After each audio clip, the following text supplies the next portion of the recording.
going on, guys, and welcome back to another episode of the Mindset series. So in the last episode, we talked about self-belief and how to overcome limiting self-beliefs and really drive home new empowering self-beliefs. So today I wanted to talk about motivation, because at the end of the day, a lot of people, when they message me, when they want coaching, whether it's mindset, body, career, whatever it is for them, majority of the time, it's a lack of motivation to get started.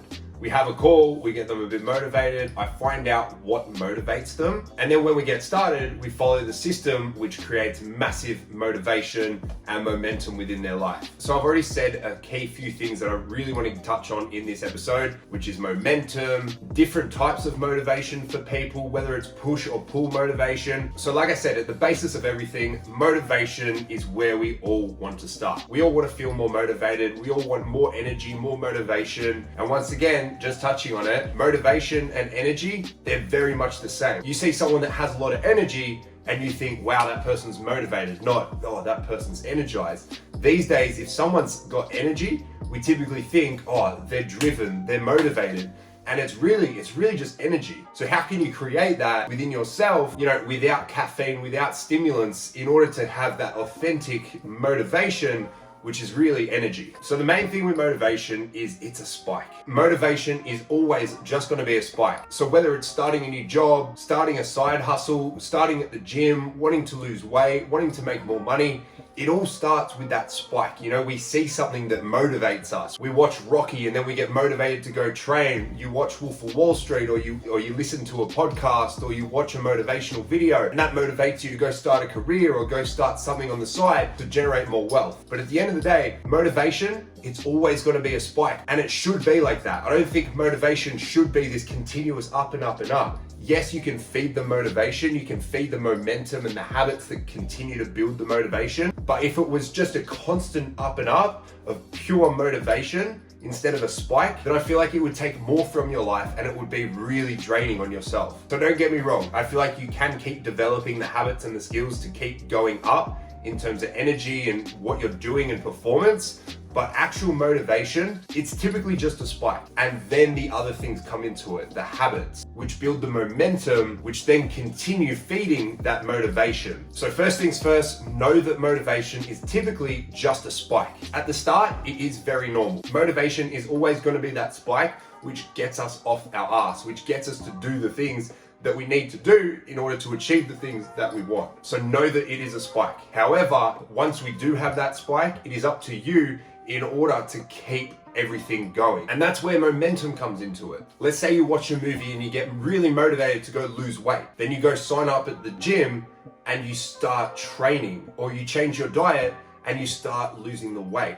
Your motivation is going to continue because one, you've started to see results, but two, it's all because of the momentum. So when we do have that spike in motivation, it's super important to actually get something done right then and there to ensure that you're going to keep doing what you need to do. Because like I said, we're not always going to be motivated. However, if you've built the habits around it, if you've already got the ball rolling when you were motivated, it's going to be easier to do it. Now, another big thing is, like I said, you can watch something and get motivated, or you have a rock bottom experience where you actually need to change. Otherwise, it's not going to play out well. So there's motivated for the good and there's motivated for the bad. Typically, we don't change anything. We don't want to make changes in our life until a lot of us hit that rock bottom place, which sometimes it is needed. However, if you learn how to motivate yourself by saying, I want that result, I'm going to go get it, as opposed to, I don't want the opposite of that result, I guess I'm gonna have to go get that, then your whole world can change. Instead of hitting rock bottom and then going and doing the things that you need to do in order to succeed, we can start to feed that motivation,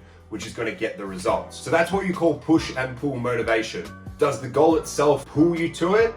It's such a big goal that it pulls you to it, the car, the body, the girl, whatever, it pulls you to it. Or you don't wanna be some fat slob, or you don't wanna drive a shitbox, so it pushes you towards the goal. So there's push motivation and there's pull motivation. And ideally, we want to learn how to tap into pull motivation, because it's when we hit that push motivation, sometimes we struggle to get out of it. So remember the difference of push or pull motivation. And look, it is very normal to have that push motivation sometimes. With weight loss, I get a lot of clients that have hit that point of, I need to change or I'm not going to see my son grow up. I need to change or I'm not going to be able to spend the rest of my life with my wife. So it is necessary to have that push motivation sometimes. However, it's just going to come from a much better place if we can tap into that pull motivation. So far, remember, motivation can and typically is just a spike, but you need to set things up straight away in order to do that thing. So let's say you have that spike of motivation, you have your push or your pull bit of motivation, and you have that spike. Do something right then and there to make sure that tomorrow and the next day, you're going to take those actions. Let's say, for example, you're in a career, but you're not super happy with it and you do want to make a change.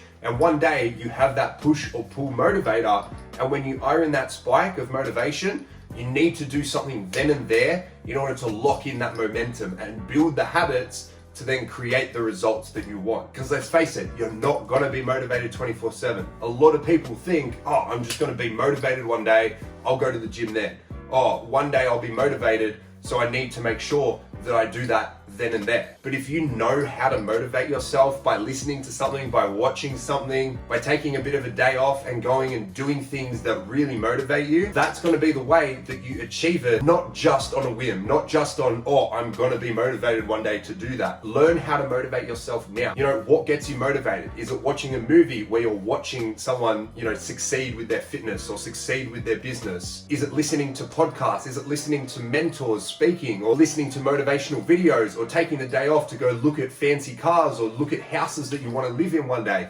Learn how to motivate yourself, and you don't have to leave it up to chance. So I've gone through a few things. Remember, motivation is typically a spike, so make sure that you learn how to motivate yourself so that you can have that spike more often than not, or when you need it, you know what to do in order to be motivated. When you do have that spike of motivation, whether push or pull motivator, make sure that you do something that's going to keep that momentum going. If you're motivated to get a new job, apply for a few jobs and book in an appointment to go and have an interview. If you're motivated to lose weight, sign up to a gym and make sure you clear your schedule for a bit of time where you can go train. Or when you have that motivation, go throw out all the shit food that's in your pantry and go and buy good foods that are going to help you with your goal. And one of the final things is energy. Now, a lot of people obviously rely on coffee and other substances that give them that energy rush. However, if you learn through eating clean, through drinking water, from getting in all your vitamins and minerals, you create more energy within yourself through training and nutrition. I guarantee you're going to be more energized, which people see as motivated. However, if you do have more energy, you will be more motivated to go train, to go to that meeting, to set up that sales call, whatever you need to do. I truly believe that success from motivation comes from energy. So make sure that you are working on your energy as well as learning how to motivate yourself so that you can tap into that. And remember, when you have your motivation, do something then and there in order to create the momentum. I'll speak to you guys soon.